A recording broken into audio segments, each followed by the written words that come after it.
Boker tov à tous. On dit Rigzu vel techetaou, imru vilvafrem vel mishkevafrem vedomusela. Ça veut dire tremblez et ne péchez point, ne faites pas d'avérote, rentrez en vous-même sur votre couche et gardez le silence. Alors ça veut dire que quand on se rend compte, en fait, c'est quoi les fautes? C'est qu'on s'est laissé tout simplement aller à son mauvais penchant, à son Yetzirara. C'est que nous, on a à l'intérieur de nous et du bien et du mal. Et c'est un combat toute la journée entre le Yetzirara Tov et le Yetzirara, comme un ange blanc et un ange noir, comme on voit des fois dans les dessins animés où il y a l'ange blanc qui dit non, vas-y, sois gentil, parle-lui bien. Et il y a l'ange noir qui lui dit ouais, vas-y, rentre-lui dedans et tout. C'est un petit peu comme ça que ça se passe dans notre tête.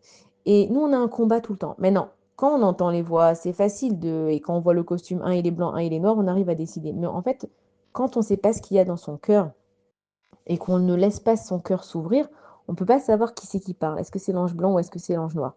Et donc David Ameller, il dit trembler. Ça veut dire que en fait, il faut avoir hyper peur de savoir qu'on n'est pas capable de discerner ce qui est bien et ce qui est mal. Et il nous dit rentrer en vous-même. Donc ça veut dire vraiment de parler avec son lèvre, de parler avec son cœur.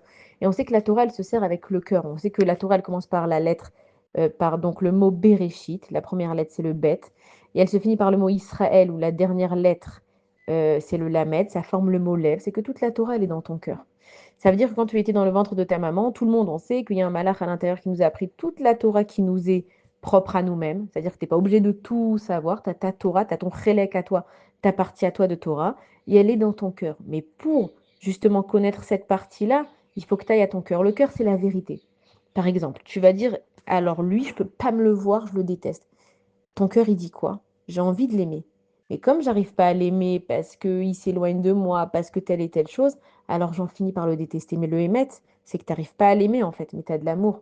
Tu as de l'amour qui a mal, donc tu finis par le détester. Et en fait, on ne se rend pas compte que notre cœur, il a des vrais sentiments qui sont cachés par le cerveau. Bon, après, c'est vraiment de la psychologie et Baruch Hashem, la Torah, c'est elle qui a donné toute la source de la psychologie. Donc, à la place d'aller chercher la psychologie ailleurs, qui n'est pas forcément vraie, vaut mieux la chercher dans la Torah, comme on a expliqué, il y a des moyens de le faire.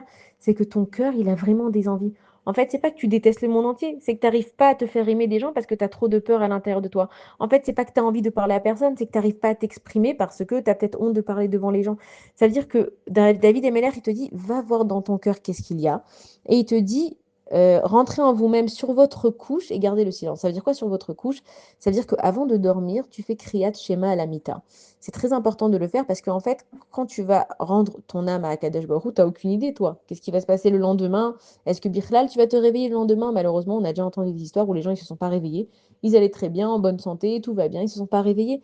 C'est-à-dire qu'avant de te coucher, tu fais vraiment une introspection à Kadosh Baruch Hu. D'abord, tu lui dis que tu te remets sous la tutelle d'Akadosh Baruch Hu.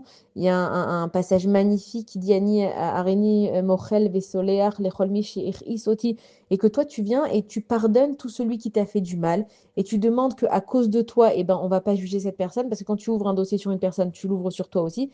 Ça veut dire que si la dernière chose que tu as faite avant de rendre ton âme à Kadosh Baruch Hu, c'est de se connecter à Hachem, c'est de pardonner ce qui s'est passé autour de toi. Maintenant, tu n'es pas obligé de pardonner tout le monde. Et si aujourd'hui, il y en a une qui t'a énervé de ouf, alors tu dis quand même ce verset, mais tu dis à Hachem, regarde, dans mon cœur encore, j'arrive pas à la pardonner, mais sache que j'aurais bien envie d'arriver à cette madriga.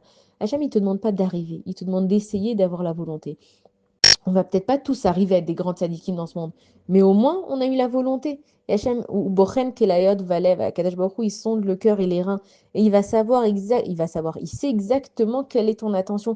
T'as peut-être pas réussi à être la meilleure maman du monde, mais en tout cas t'as essayé. T'as peut-être pas réussi à être la meilleure femme, la meilleure belle-fille, cousine, entrepreneuse, mais dans ton cœur, t'as essayé au maximum de faire du bien autour de toi. C'est tout ce qu'il veut savoir à Kadosh Baruch Hu. Et donc David Ameller, il te dit que si toi, tu ne sais pas faire la différence encore entre le Yetzirara et le Yetziratov, de savoir qu'est-ce qui est bien, qu'est-ce qui est mal, au moins le soir, quand tu te couches, débarrasse-toi de toutes ces pensées négatives que le monde entier il est contre toi et que ta vie elle va jamais réussir et que tes enfants ils vont jamais t'écouter et que ta femme ou ton mari va jamais t'aimer. Bon, toutes les pensées négatives qu'une personne elle peut avoir, libère-toi de tout ça. Ton âme elle monte au Shamaïm, elle dépose tout ça et quand tu reviens le matin, tu peux envisager d'avoir une journée meilleure que la veille parce que tu te seras débarrassé justement de toutes ces choses-là.